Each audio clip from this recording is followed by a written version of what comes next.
All right, so tomorrow, October 18th, there are nationwide protests happening called No Kings. And if you haven't heard about this, that's by design because mainstream media and especially Trump media would rather talk about literally anything else than organized resistance to Trump's authoritarian power grabs. But here's what you need to know. And cue ball Stephen Miller has actually just said that Trump has plenary authority, which means absolute authority. So that is why these types of protests are happening. And obviously, the phrase "no kings" should be very obvious. Basically, everybody's going to be protesting the fact that we don't have kings in America. You got people like Stephen Miller saying that Trump has plenary authority, which, if you don't know what that means, let me translate from fascist-speak into English. It means absolute power. Under Title 10 of the U.S. Code, the president has plenary authority. Stephen? Stephen Miller, the guy who looks like he drinks the blood of immigrant children to stay young and somehow still looks like a reanimated corpse, literally said this out loud, not in a leaked recording, not in a secret meeting, on camera. The president has absolute authority. You know what that means? That means that Trump can do whatever he wants and nobody can stop him. Not Congress, not the courts, not the Constitution, certainly not you. And this isn't new. Trump has been saying this for years. His lawyers have argued in federal court that he could order the military to assassinate a political rival, and as long as he's president, it's legal. Not it would be investigated, not it would go through proper channels. His lawyers argued that the president is immune from prosecution for any official act, like a king. The powerful Supreme Court has the final say on what presidents can and cannot do. Today's historic ruling means a president can never be prosecuted for anything that's part of their official duties. Here's the thing that really pisses me off. They're not hiding it anymore. Stephen Miller goes on TV and says plenary authority like it's normal, like we didn't fight an entire revolution to get away from exactly this kind of power. You know what the founding fathers called someone with absolute power? A tyrant. And look, this isn't just about Trump claiming immunity for himself. This is about the fundamental question, is anyone in America above the law? Because right now, the answer from this administration is yes, if your name is Donald Trump. Trump gets his classified documents case dismissed by a judge he appointed. Trump claims immunity for trying to overturn an election. Trump pardons his allies, prosecutes his enemies, and faces zero consequences for any of it. Meanwhile, John Bolton gets indicted for the same document stuff Trump did. James Comey gets charged for testimony. Letitia James gets charged for mortgage applications. The message is clear. The law applies to Trump's enemies, not to Trump. And when Stephen Miller goes on TV and says the president has this authority, he's telling you exactly what they're planning to do. Pay attention when these dummies reveal their plans so honestly. They're not dog whistling anymore. They're not using coded language. They're literally telling you, we believe the president is a king and there's nothing you can do about it. Except there is something you can do. Tomorrow, people are taking to the streets in every major city to say, no, we don't have kings in America. And if you care about democracy, if you care about the rule of law, if you care about anyone being held accountable for their actions, you should be there. Protests are happening in every major city. Find your local press, protest, show up, bring signs, bring your voice. Because here's the thing, they're counting on you not showing up. They're counting on you being too tired, too busy, too convinced that it doesn't matter. But it does matter. Every dictatorship starts with one person claiming they're above the law. Every slide into authoritarianism begins with people shrugging and saying, what can we do? Tomorrow, you can show up. That's what you can do. Because when Stephen Miller tells you Trump has absolute power, Trump's lawyers argue he can't be prosecuted for anything, and his Justice Department only goes after his enemies. Believe them. They're showing you who they are. They're telling you what they're going to do. The question is, are you going to listen?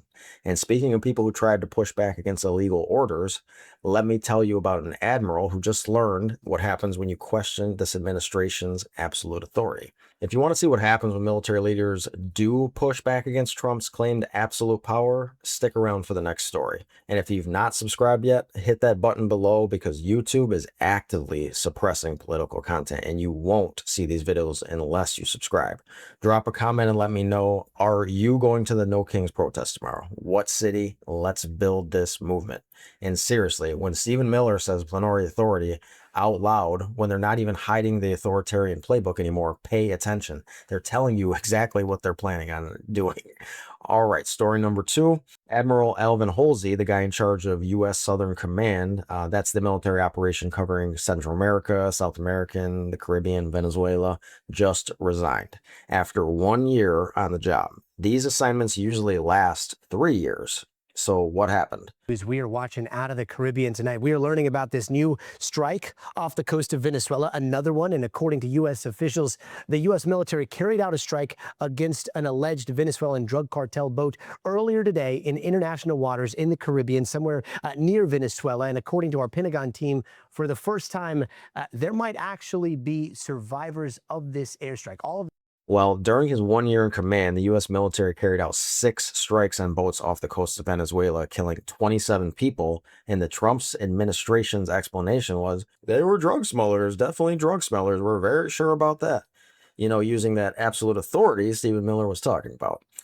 So here's where it gets interesting. And by interesting, I mean deeply disturbing in ways that should make everyone uncomfortable. According to the New York Times, Admiral Halsey expressed concerns about these strikes, concerns about, you know, whether we should be killing people in international waters without trials or evidence or any of that pesky, you know, due process stuff. And when you know it, the day after he voices those concerns in a meeting with Defense Secretary Pete Hegseth, he suddenly announces his retirement. What a coincidence. Secretary Hegseth says Admiral Alvin Halsey will retire at the end of this year. It's not clear why it's happening now, but it's coming, of course, as the president is stepping up that military campaign in the Caribbean, not just on the boat strikes you're seeing here, but as we reported right here last night with those authorization of the CIA operation inside Venezuela. Oh, and Hegseth recently gave a speech where he bragged about how many senior officials he's fired. Quote, I have fired a number of senior officials since taking over, the previous chairman, other members of the Joint Chiefs, combatant commanders, and other commanders. And then he added, and I'm not making this up, it's nearly impossible to change a culture with the same people who helped create or benefited from that culture. Translation, if you question me, you're gone. Translation, the president has absolute authority, and so do I. So let's get this straight. We're conducting military strikes in the Caribbean, killing dozens of people without congressional authorization, without trials, without saying anything except the Trump administration saying these people were bad guys. And then when the top military commander in that region says, hey, maybe we should think about he's out. You kidding me? And it gets better. The day before Halsey resigned, Trump publicly announced that he's authorized the CIA to conduct covert operations inside Venezuela with legal authority. Why did you authorize the CIA to go into Venezuela?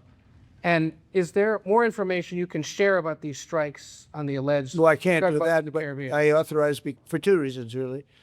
Number one, they have emptied their prisons into the United States of America. We have a lot of drugs coming in from Venezuela. And a lot of the Venezuelan drugs come in through the sea, so you get to see that. But we're going to stop them by land also. I think Venezuela is feeling heat, but I think a lot of other countries are feeling heat too. We're not talking about intelligence gathering. We're not talking about surveillance. We're talking about the CIA being given permission to kill people inside another country. Using what authority? Oh, right. It's the plenary authority, absolute power, because apparently Trump is a king. Now, I know what some of you are thinking, but Venezuela's government is terrible. Maduro is a dictator. We should do something. Sure, Maduro is terrible. Venezuelan government is oppressive and corrupt. And you know what doesn't help? Death squads. You know what definitely doesn't help? The United States going full vigilante in the Caribbean, deciding who lives and dies based on what? Intelligence we can't verify? Sources we can't reveal? This is how we got Iraq. This is how we got Afghanistan. This is how we got into decades-long conflicts that cost trillions of dollars and thousands of lives because someone in the White House decided that he gets to be the judge and jury executioner for the entire Western Hemisphere. And here's the kicker. Remember when Trump was in Israel declaring the end of the age of terror? Guess what creates terror? Extrajudicial killings. Unmarked boats getting blown up in international waters.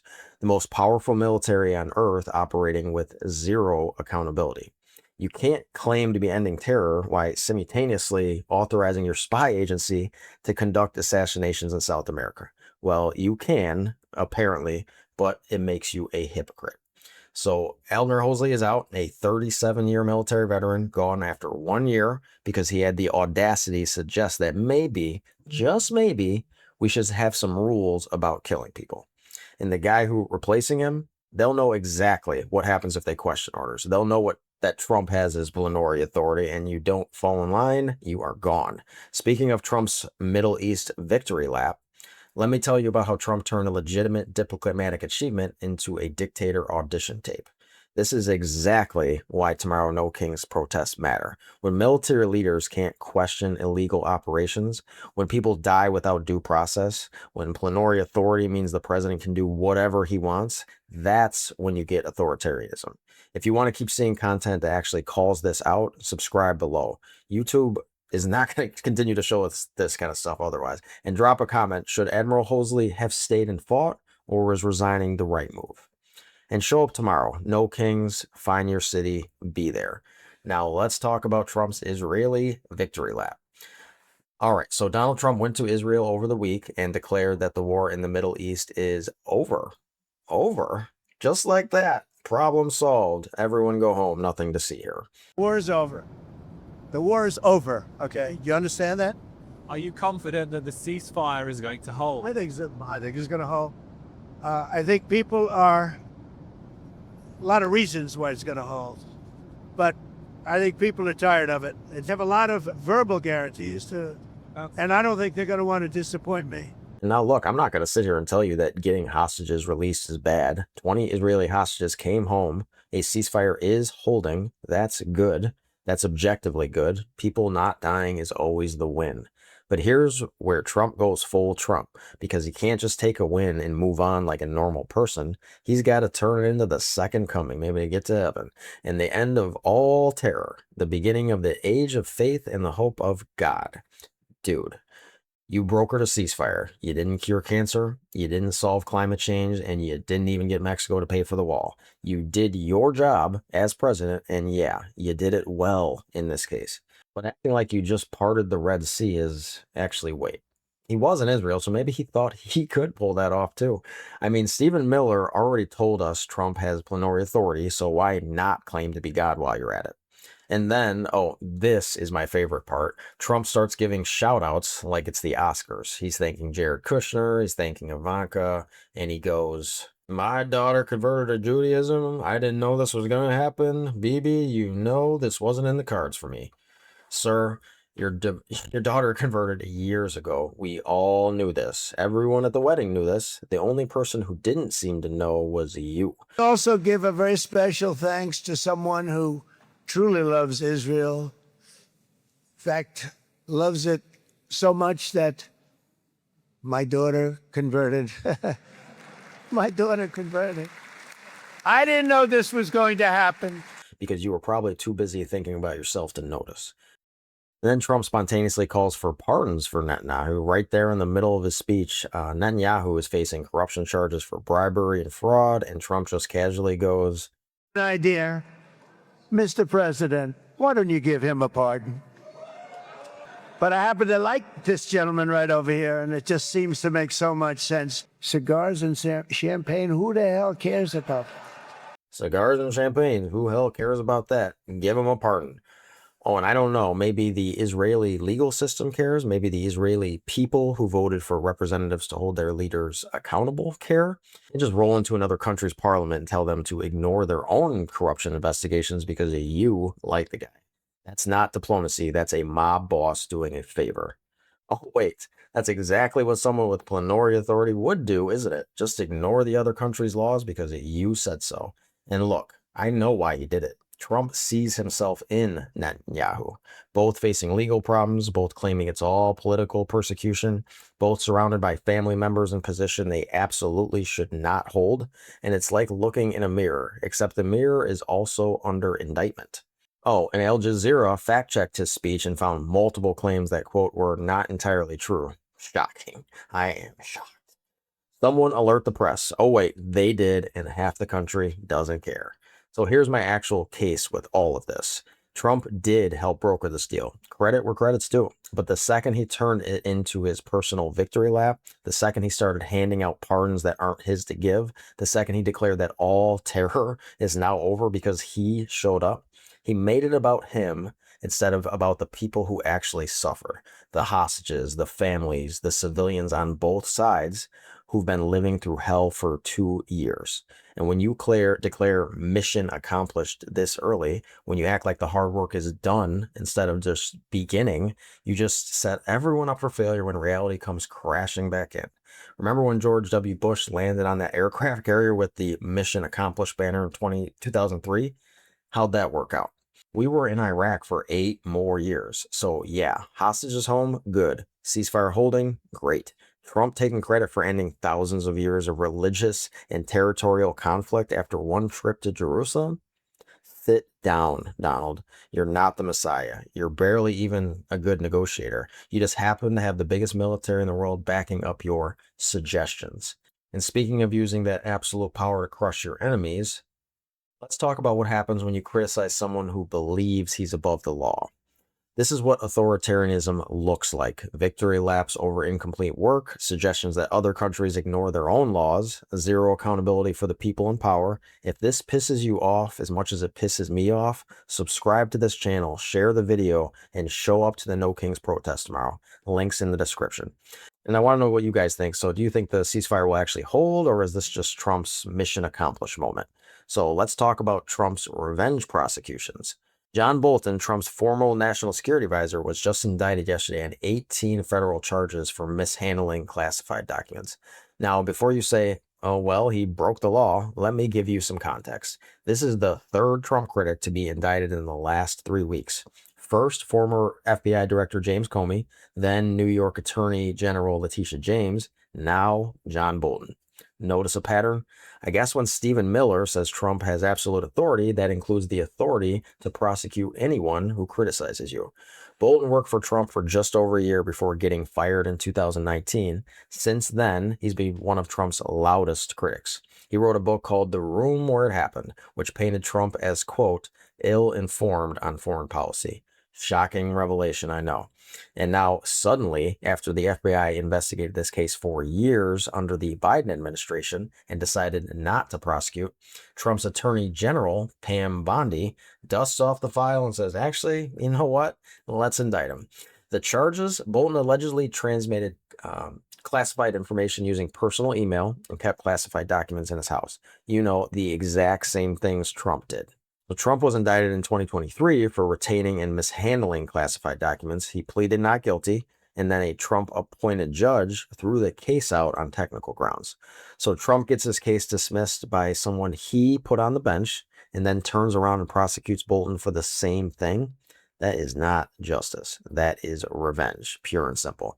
And it's exactly what someone with plenary authority would do. Absolute power means you prosecute your enemies, protect your friends, and ignore your own crimes. And here's what makes this even more transparent. Trump literally posted on social media what was supposed to be a direct message for Pam Bondi that they need to prosecute these people and it's taking too long. He doesn't care if there's evidence. So, of course, they went ahead and did it. That is a wild coincidence, right? Oh, and the Attorney General put out this statement saying, quote, this is one tier of justice for all Americans. Anyone who abuses this position of power and jeopardizes our national security will be held accountable. Cool. So you're charging Trump? Oh, right. You can't, because he's the one who hired you. And because he has the absolute authority, which apparently means I can do whatever I want and nobody can touch me. Look, I'm not going to sit here and say Bolton is some innocent victim. If he did share classified information, that's a problem. And if he did keep the documents, he shouldn't have. That's illegal. But you don't get to selectively enforce the law based on who criticizes you. And you don't get to ignore your crimes while prosecuting everyone else for the exact same thing. That's not a justice system. That is a protection racket. And here's what really pisses me off about this. Every single person who worked in the Trump administration and then spoke out, every person who said, hey, this guy is dangerous, this guy doesn't respect the law, this guy is a threat to democracy, they're all getting targeted now. Bolton, Comey, Letitia James, and these are just the high-profile ones. How many career government officials, how many civil servants, how many whistleblowers are looking at this and thinking, if I speak up, man, I'm going to be next. And that's the point. That's what plenary authority actually means in practice. It means don't question me or I will destroy you. It means I'm above the law and you're not. It means I am the law, which is exactly what a king would say. So yeah, John Bolton got indicted. Trump says he didn't know about it, which is obviously a lie. And when asked about Bolton, Trump said he's a bad person. That's it. That's the official presidential response. He is a bad person. Not, I trust the justice system to handle this fairly. Not, I have faith that the evidence will speak for itself. Just, he's a bad person. You know who else is a bad person? Someone who uses the Justice Department as their personal hit squad. So let's recap today's journey through lies of the Orange Era. Stephen Miller goes on TV and says Trump has plenary authority, absolute power, and nationwide protests are happening tomorrow because people are finally saying, we don't have kings in America. The U.S. military kills 27 people in the Caribbean using that same claimed absolute authority. And when the admiral in charge questions it, he's pushed out. Trump declares victory over all terror in the Middle East after one ceasefire deal, then uses his claimed absolute power to suggest another country pardon their leader's corruption charges.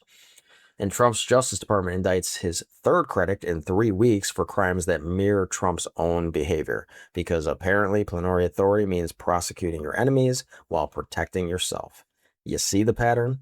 And this is what authoritarianism looks like in real time. It doesn't show up with tanks and jackboots. It shows up with advisors saying, give them absolute authority on camera, with selective prosecution, with military commanders who know better than to question orders, with victory laps that declare problems solved when they're just beginning. And the worst part, they're not even hiding it anymore. Stephen Miller literally said Trump has absolute power, and half the country either doesn't care or actively cheers for it. So here's what you do. Tomorrow, October 18th, show up to one of the new No Kings protests. Find your city, bring your voice. Subscribe to this channel if you haven't already, because YouTube will hide this content from you otherwise. Hit the notification bell, share the video. And when someone tells you, oh, you're just being dramatic, it's not that bad, you remind them that Stephen Miller said absolute authority out loud, that 27 people are dead, that the admiral who questioned is gone, and everyone who speaks out gets indicted. And that protests are happening nationwide because people are finally saying enough. That's not drama, that's reality. When they tell you they believe the president had absolute power, believe them. When they show you they prosecute critics and protect allies, pay attention. When they demonstrate they'll use military force without accountability, resist. I'm Ernie Coles. This is Lies of the Orange Era, and I'll see you next time, assuming we're still allowed to talk about this stuff. Get to those protests tomorrow. No kings, not now, not ever. And remember, they're not hiding anymore. They're telling you exactly what they're doing. The question is, are you listening?